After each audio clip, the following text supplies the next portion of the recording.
السلام علیکم ورحمۃ اللہ وبرکاتہ۔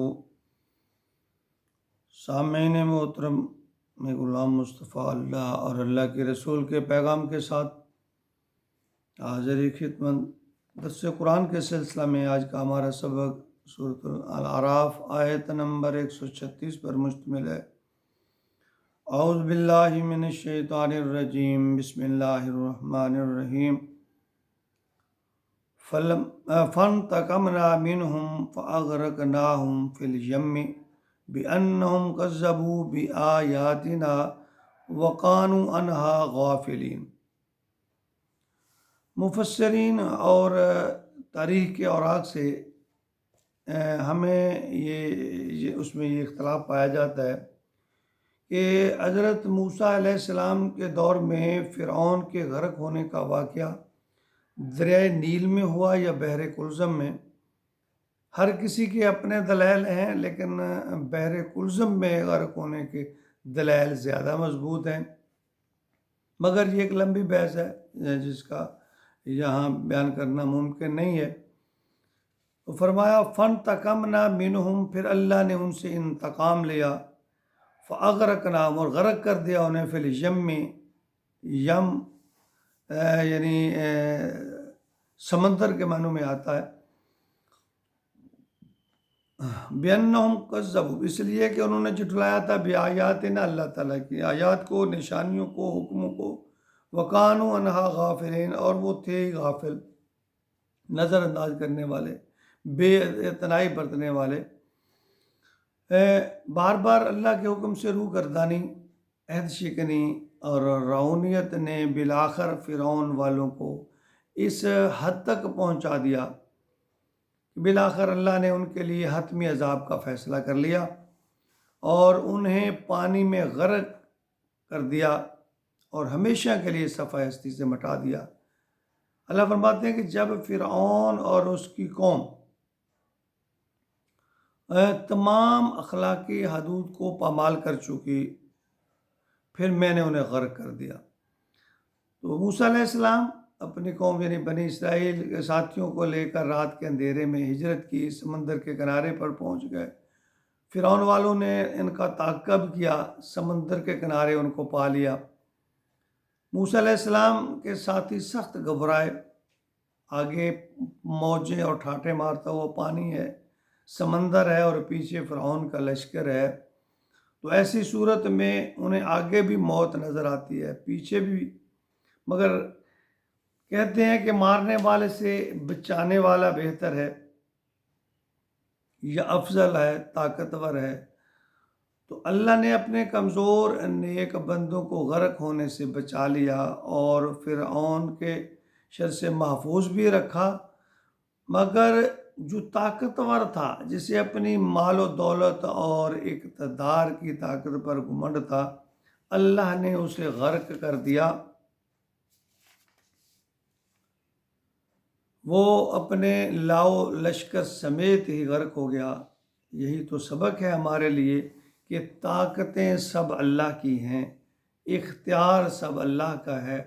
اس نے زمین میں انسان کو اپنا نائب ضرور بنایا ہے، اگر وہ اللہ کے دیے ہوئے اقتدار اور اختیار کا صحیح استعمال کرتا ہے تو اللہ اس کی مدد و نصرت فرماتے ہیں۔ اگر اس کا وجود مخلوق خدا پر بوجھ ہو اور مخلوق خدا کے حقوق رونتا پھرے تو اصل اقتدار کا مالک اللہ ہے۔ اللہ رب العالمین کی جو سرکشی ہے نا یا نافرمانی، اللہ اس کو برداشت نہیں کرتا۔ ہو سکتا ہے کچھ عرصہ کے لیے اللہ تعالیٰ اس کی رسی ڈھیلی کر دے، بالآخر اللہ کی پکڑ آ جائے گی۔ فرعون اور اس کے لشکر کو غرق کرنے کی وجہ اللہ کے حکموں کی متواتر خلاف ورزی، حکم عدولی اور نظر انداز کرنا تھا۔ اس لیے انسان کو چاہیے کہ وہ جب بھی اختیار یا اقتدار اللہ تعالیٰ اسے دے تو اس کا استعمال اللہ کی معین کردہ حدود میں رہ کر ہی مخلوق خدا کے لیے بھلائی کرے، اللہ کی رضامندی کے لیے کام کرے۔ دیکھیں وہی پانی جو موسیٰ علیہ السلام اور اس کی قوم کے لیے نجات کا ذریعہ بنیا، وہی پانی فرعون اور آل فرعون کے لیے موت اور بربادی کا سبب بن گیا، باوجود اس کے کہ وہ طاقت میں زیادہ تھے، اقتدار ان کا تھا، لشکر ان کا زیادہ تھا۔ یاد رکھیں جو قومیں کفر و شرک اور اللہ کی نافرمانی یا سرکشی کرتے رہتے ہیں نا، پھر اللہ کی آیات یا نشانیاں یا حکموں کو نظر انداز کرتے رہتے ہیں، تو وہ اللہ کے غصے اور غضب کو بڑھاتے رہتے ہیں، بالآخر دنیا اور آخرت میں ناکامی اور ناکام مرادی ان کا سبب جو ہے مقدر بن جاتی ہے۔ فرعون نے بہت لمبا عرصہ، فرعون والوں نے، آل فرعون نے حکومت کی، بہت طاقتور تھے، بہت مال و دولت تھا، لشکر تھا، اور جس طرح انہوں نے بنی اسرائیل پر ظلم و ستم کیے وہ ایک لمبی داستان ہے۔ لیکن بالآخر اللہ تعالیٰ نے اسی پانی میں جب سے موسیٰ علیہ السلام اور اس کی قوم کو بحفاظت گزار دیا اور اسی پانی میں فرعون کو غرق کر دیا، تو یہ اللہ تعالیٰ کا دکھانا ہے کہ میں اگر چاہوں تو پل بھر میں طاقتیں میرے سامنے کچھ معنی نہیں رکھتی، اقتدار، پیسہ، بادشاہت کچھ میرے سامنے معنی نہیں رکھتی۔ جب میں کسی کو مٹانے پہ آؤں، جب میں کسی کو غرق کرنے پہ آؤں، جب میں کسی کو تباہ و برباد ہلاک کرنے پہ آؤں، تو پھر اللہ کے کن کہنے کی دیر ہے۔ تو ہمیشہ اللہ کے خوف، جو اللہ کا خوف دل میں رکھنا چاہیے، اور دل میں تقوی رکھنا چاہیے کہ زندگی کی سانس پتہ نہیں کب اس کی ڈوری ٹوٹ جائے، اور اقتدار کا کوئی پتہ نہیں کب کہاں کیسے ختم ہو جائے۔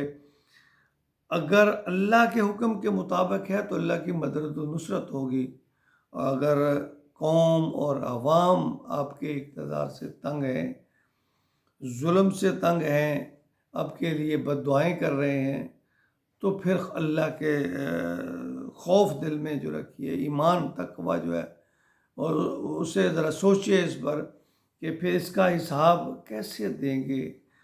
اللہ تو فرماتے ہیں تم میں سے ہر ایک راعی ہے اور اس کی رعیت کے بارے سوال ہوگا، اور تو اتنی بڑی عوام کے سامنے پھر اگر نظام ظلم و ستم کا ہے تو اس کا جواب دینا پڑے گا۔ اللہ تعالیٰ مسلمانوں کو راہ راست پر، صراط مستقیم پر چلائے اور ان کی حفاظت فرمائے، آمین یا رب۔